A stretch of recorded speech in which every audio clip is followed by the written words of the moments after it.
무더운 여름 잘 지내고 계십니까? 네. 날씨가 너무너무 많이 더워가지고 좀 힘든 시간들일 것 같습니다. 요즘에 교회 안에서 제일 많이 들려오는 소식 중에 하나가 결혼 소식인 것 같습니다. 그래서 많은 분들이 자녀들을 결혼을 시키고 또 많은 청년들이 결혼을 한다라는 이제 소식을 듣습니다.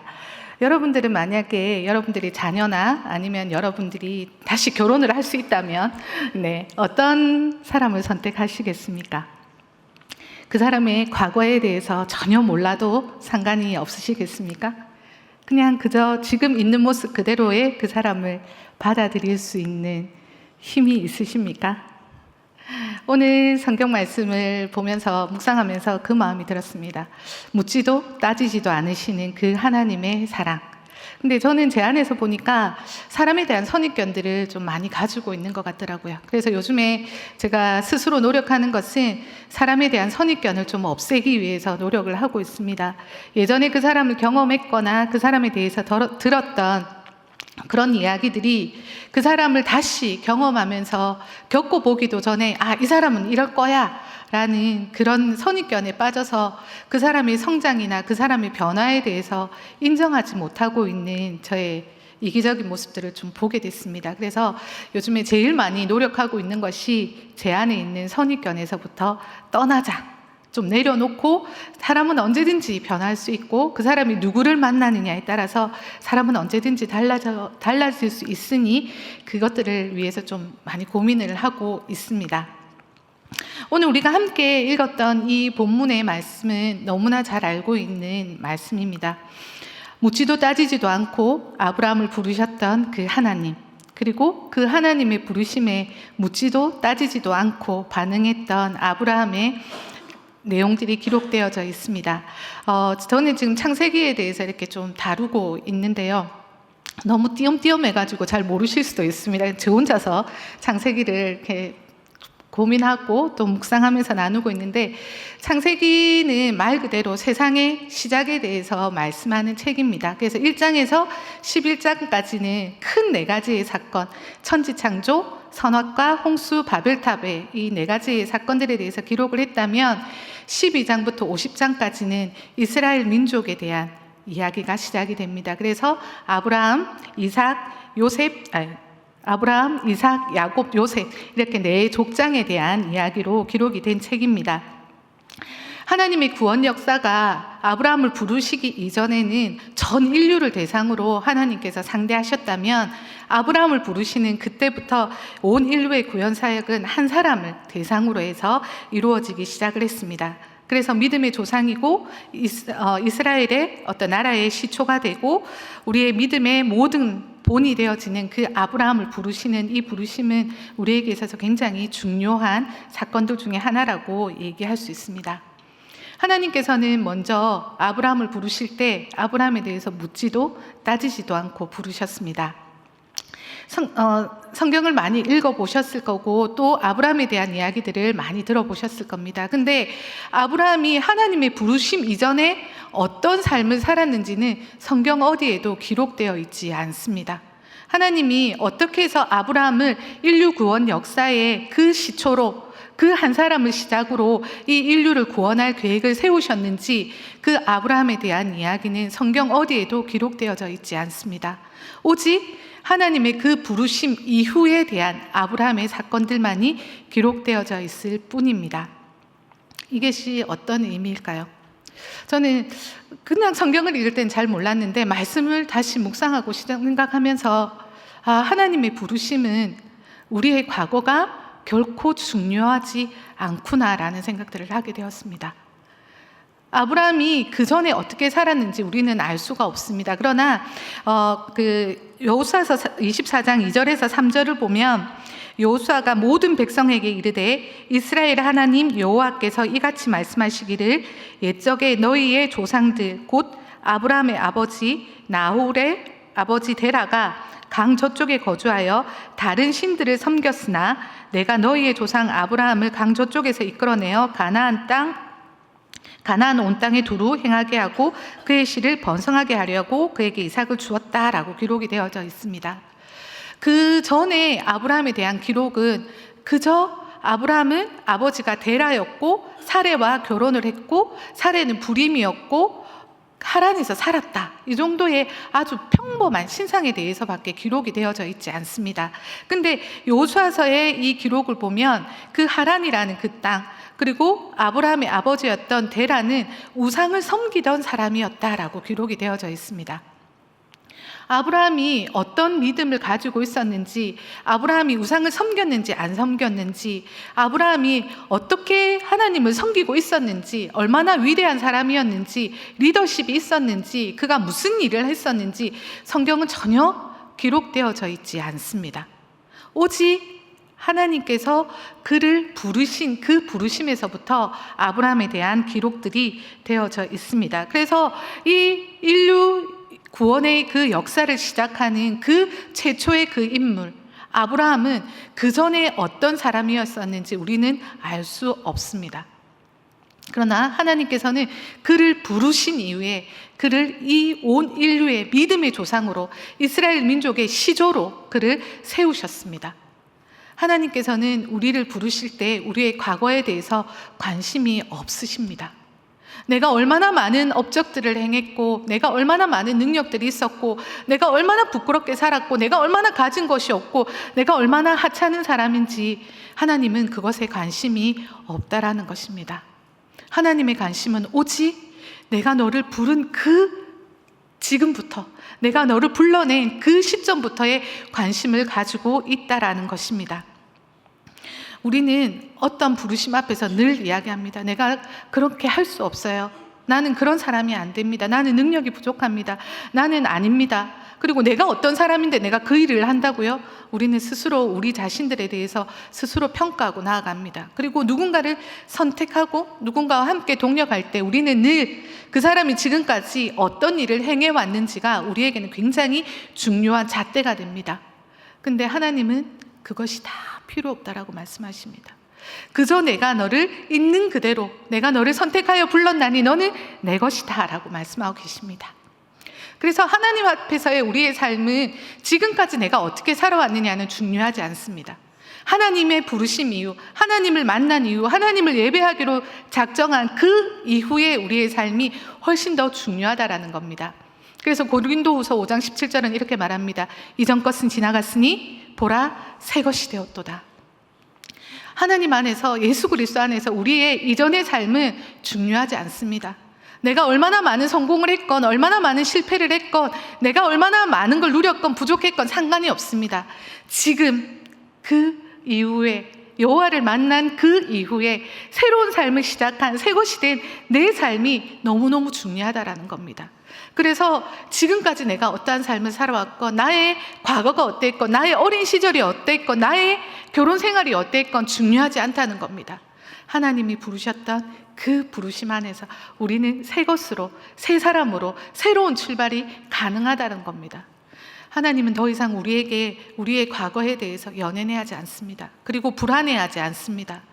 하나님은 그것에 대해서 후회하지 않으십니다. 하나님의 부르심은 실수도 후회함도 없고 오직 우리를 세워가시는 능력뿐입니다. 그분은 우리를 향한 계획하심의 그 은혜로, 그 사랑으로 우리를 붙들고 계시다라는 겁니다. 묻지도 따지지도 않고 우리를 부르시는 그 여호와 앞에 우리가 할 수 있는 것은 아멘으로 순종하고 나아가는 그 일입니다. 하나님께서 이 아브라함을 찾아오셨습니다. 아브라함이 75세가 되었을 때 하나님은 그의 삶의 과거가 어땠는지 우리는 전혀 알 수 없지만 하나님은 아브라함을 찾아와서 말씀하셨습니다. 너는 너의 고향과 친척과 아버지의 집을 떠나 내가 내게 지시할 땅으로 가라 라고 말씀하셨습니다. 고향은 어떤 곳입니까? 고향은 내가 나고 자란 곳입니다. 그래서 그 고향은 내가 누구인지 증명해야 될 이유가 전혀 없는 제일 편안한 곳입니다. 나에게 제일 익숙하고요, 제일 자연스러운 곳입니다. 그 고향은 누가 뭐래도 내가 다 찾아갈 수 있는 곳이고, 내가 설명하지 않아도 내가 누릴 수 있는 모든 것들이 갖추어져 있는 곳이 바로 고향입니다. 근데 하나님께서 그 고향을 떠나라고 말씀하셨습니다. 그리고 친척을 떠나라고 말씀하셨습니다. 이 고대 사회에 그 치안은 굉장히 불안했습니다. 이때는 누군가가 누군가를 지켜주고 뭐 이렇게 국민들을 보호해주고 이런 것들이 없었습니다. 그렇기 때문에 많은 친척들이 모여 사는 것은 그 친족들이 스스로를 보호해줄 수 있었기 때문에 식구들이 많다, 친척들이 많다는 것은 굉장히 유능한 것이고 부자인 것이고 안전한 것이었습니다. 그래서 친척들과 같이 산다는 것은 나의 생명이, 나의 안전이 보장된다는 것이었습니다. 근데 하나님께서 아브라함에게 이 친척들을 떠나라고 말씀하시는 겁니다. 내가 너의 생명의 안전을, 나의 생명의 안전을 지켜주고 있는 이 친족들로부터 떠나 지시할 땅으로 가라라고 말씀하셨습니다.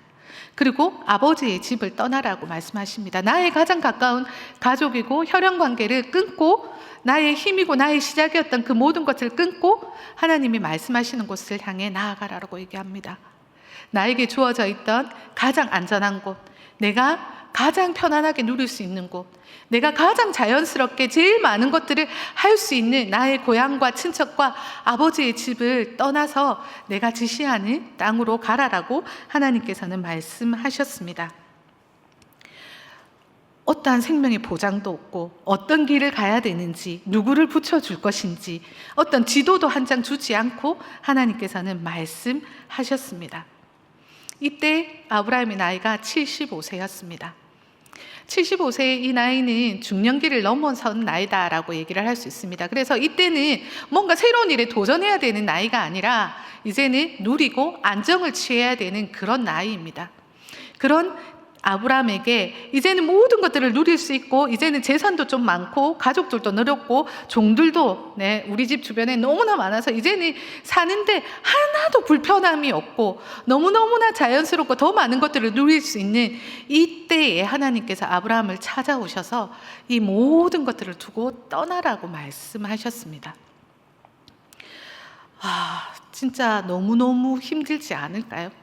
내가 지금 너무 고단해서 정말 하나님 난 정말 못 살겠어요. 애굽에 있었던 이스라엘 민족이 소리쳤을 때 하나님이 그들을 출애굽시켰던 것처럼 그럴 때가 아니라는 겁니다. 너무너무 편하고 너무너무 안정적이고 너무나 많은 것들을 누리고 있는 이때에 하나님께서 이 모든 것 나를 다 내려놓고 가라라고 얘기하셨습니다.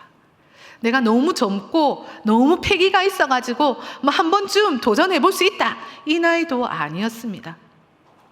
좀 늦은 나이에 하나님께서 이제는 좀 쉬어도 되는 그 나이에 찾아오셔서 모든 것들을 내려놓고 생명의 안전조차도 위협받는 그 모든 것들을 내려놓고 하나님께서는 아브라함에게 떠나라라고 말씀하셨습니다. 근데 하나님께서 어디로 떠나라고 말씀하셨습니까? 떠나라고 할 때에는 분명하게 말씀하셨거든요. 뭘 떠나야 되느냐? 고향과 친척과 아비집을 떠나라, 분명하게 말씀하셨습니다. 근데 가야 할 곳에 대해서는 두리뭉실하게 말씀하셨어요. 내게 지시할 땅으로 가라라는 막연한 말씀만을 주셨습니다. 그럼에도 불구하고요, 아브라함은 묻지도 따지지도 않고 즉각적으로 아내 사레와 조카 롯과 자기가 모았던 모든 소유와 얻은 사람들을 이끌고 길을 떠났습니다. 여호와 하나님을 만난 아브라함은요, 더 이상 묻지도 따지지도 않고 즉각적으로 순종했습니다. 하나님을 만난 아브라함은 이곳에서 정리할 시간을 하나님 저에게 주십시오, 그런 말이 없습니다. 하나님, 제가 하나님이 지시할 땅으로 갈 테니까 그때까지 준비하겠습니다, 없었습니다. 아브라함은 하나님을 만나는 그 순간부터, 하나님이 자신에게 말씀하시는 그 순간부터 나의 삶을 정리할 이유도, 나의 삶을 준비할 이유도 더 이상 없었습니다. 그래서 아브라함은 하나님의 그 말씀에 즉각적으로 순종하여 길을 떠나게 되었습니다.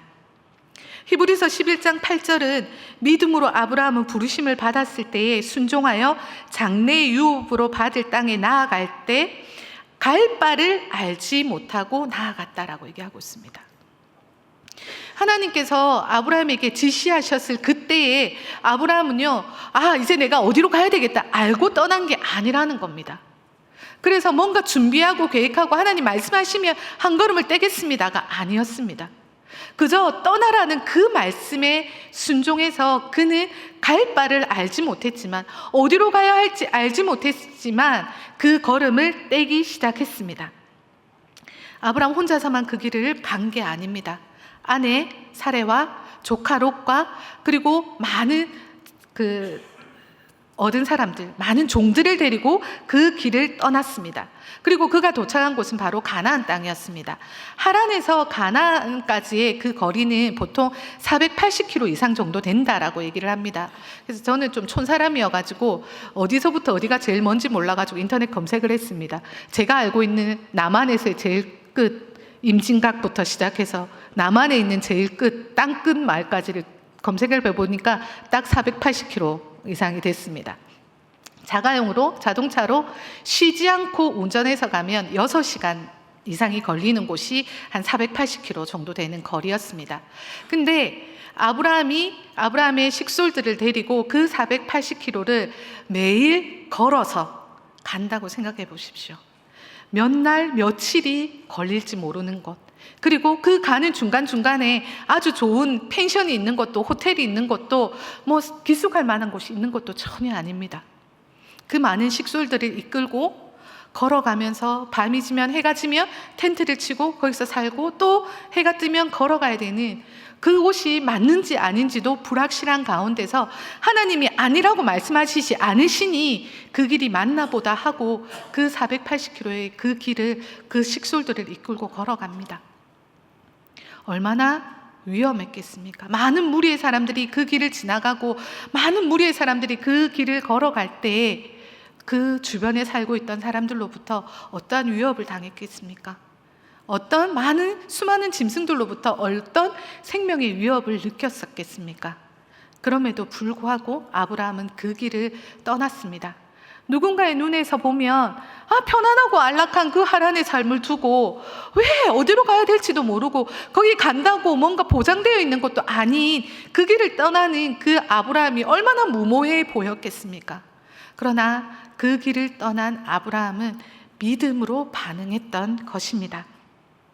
아브라함은 믿음으로 나아갔습니다. 아브라함이 이렇게 순종할 수 있었던 것은 바로 하나님의 말씀에 대한 신뢰 때문이었습니다. 아브라함은 자신을 찾아와서 말씀하셨던 그 하나님을 전적으로 신뢰했기에 그 걸음을 과감히 떠날 수 있었던 것입니다. 하나님께서는 아브라함에게 떠나라고 말씀하시면서 주실 7가지의 축복들에 대해서 말씀해 주셨습니다. 첫 번째는 내가 너로 큰 민족을 이루게 할 것이고, 둘째로 내게 복을 줄 것이고, 셋째로 내 이름을 창대케 할 것이고, 넷째로 너는 복의 근원이 될 것이고, 다섯째로 너를 축복하는 자에게는 내가 복을 줄 것이고, 여섯째는 너를 저주하는 자에게 내가 저주할 것이고, 일곱째는 땅의 모든 족속이 너로 인하여 복을 받을 것이다 라고 말씀하셨습니다. 이 약속의 말씀에도 아브라함은 묻지도 따지지도 않았습니다. 성경에는요, 아내 사레가 불임이어서 자녀를 낳지 못한다라고 되어 있습니다. 근데 하나님의 첫 번째 약속이 무엇이었습니까? 내가 너로 큰 민족을 이룰 것이다 라는 것이었습니다. 아내 사레가 불임이어서 지금 자녀가 없이 늙어가고 있는 이 아브라함에게 하나님께서 내가 떠나라, 그러면 내가 너에게 이런 복을 줄 것이다 라고 하는데, 첫 번째 복부터 아브라함의 입장에서는 용납하기 힘든, 받아들이기 힘든 복이었습니다. 근데 아브라함은 묻지도 따지지도 않고 온전히 순종함으로 하나님의 말씀을 믿고 따라 나아갔습니다. 믿음이란 무엇입니까? 히브리서 11장 1절에 쉬운 성경으로 보면 이렇게 기록이 되어 있습니다. 믿음은 우리가 바라는 것들에 대해서 확신하는 것입니다. 또한 보이지 않지만 그것이 사실임을 아는 것입니다 라고 기록되어 있습니다. 아브라함에게는 믿음이 있었습니다. 하나님 안에서 바라는 것들에 대해서 확신할 수 있었고, 보이지 않지만 그것이 사실임을 아는 믿음이 있었습니다. 그래서 눈에 보이는 것에 연연해하지 않고, 눈에 보이지 않지만, 손에 잡히지 않지만 그 하나님의 말씀을 붙들고 나아갈 수 있는 그 용기, 그 순종의 힘이 있을 수 있었던 것입니다. 히브리서 11장 15절에 보면 아브라함에 대해서 뭐라고 기록이 되어 있냐면, 그들이 만일 떠나온 곳을 생각하고 있었다라면 돌아갈 기회가 있었을 것입니다 라고 기록하고 있습니다. 만약에 아브라함이 온전히 하나님의 말씀을, 약속을 믿지 않았다면 그는 더 편안했던 하란으로 돌아갈 기회가 얼마든지 있었습니다. 그렇지만 아브라함은 그 뒤를 돌아보지 않았습니다. 아브라함은 더 나은 본향, 하늘에 있는 더 나은 본향, 하나님이 계신 그곳을 바라보면서 지금의 이 고난에 대해서 힘들어하지 않았습니다. 내가 그 하란에서 누렸던 그 편안함, 지금쯤 하란에 있으면 내가 뭘 했을 텐데 걱정하지 않고 그거에 대해서 연연해 하지 않았습니다. 순종의 결과가 지금의 형편이 온전히 이전보다 훨씬 더 나빠졌지만 아브라함은 그것에 대해서 원망하거나 불평하거나 후회하지 않았습니다.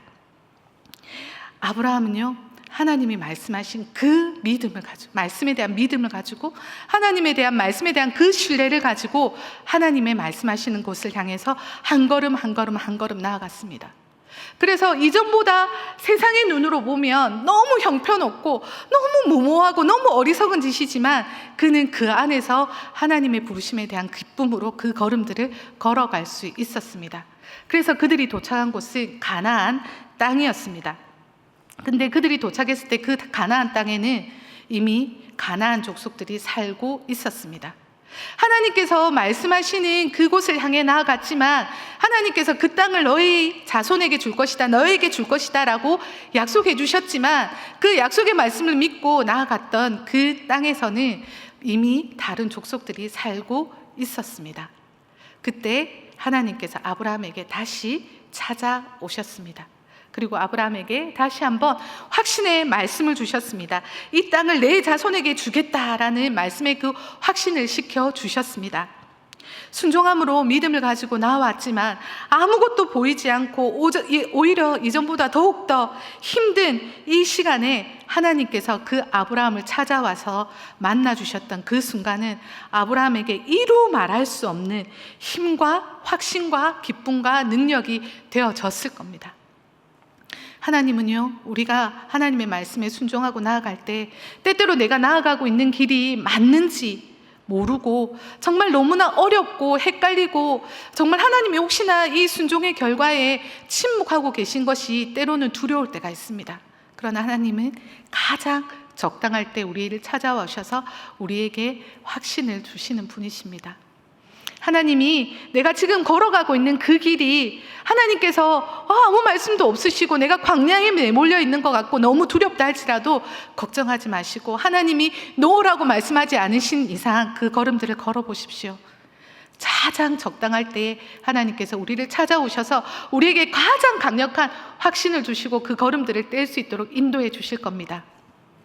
하나님께서 찾아오셔서 확신을 주셨을 때 아브라함은요, 제일 먼저 제단을 쌓아서 하나님께 예배드렸습니다.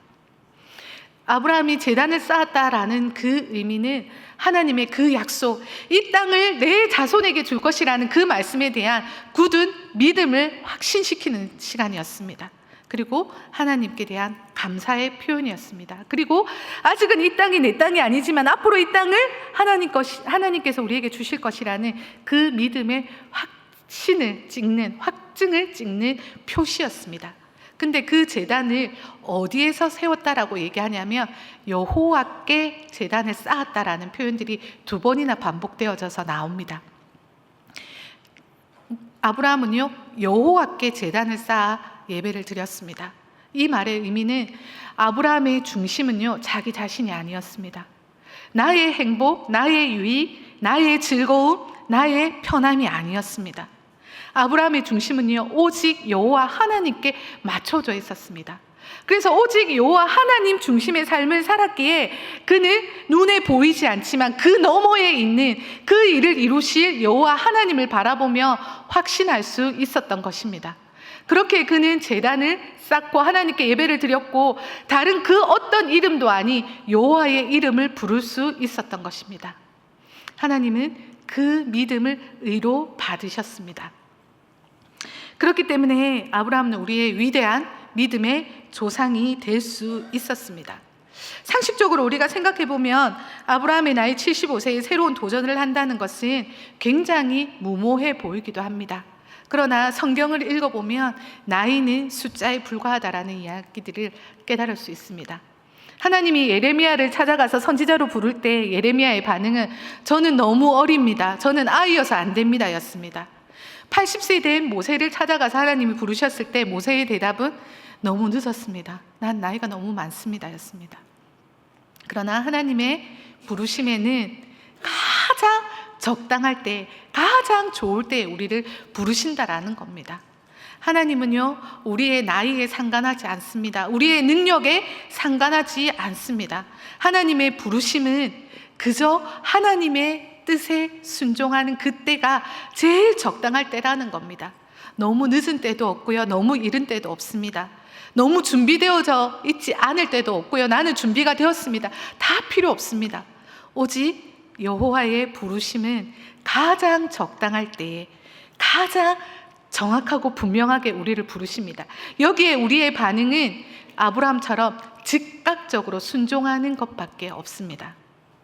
나의 능력이 부족하다고요? 상관없습니다. 하나님이 그 능력을 주시는 분이십니다. 내가 너무 늦었다고요? 하나님의 삶에서의 늦음은 없습니다. 나는 너무 어리다고요? 어린아이를 사용해서 일하시는 그 하나님을 우리는 너무나 많이 바라보게 되어 있습니다. 지금 나를 부르셔서 이 자리에 있게 하신 하나님, 지금 부르셔서 나를 예배의 자리에 나오게 하신 하나님, 이 하나님 앞에 내가 아브라함과 같이 즉각적으로 순종하고 나아갈 때 하나님은 우리의 걸음들을 인도해 주실 겁니다. 근데 그 부르심 앞에 나와서 하나님 안 되는 거 아시죠? 하나님께 묻고 따지기 시작한다면 우리의 삶의 변화는 더디게 일어날 수밖에 없을 겁니다. 묻지도 따지지도 않고 우리를 부르신 그 하나님께 묻지도 따지지도 않고 나아가는 우리 모두가 되었으면 좋겠습니다.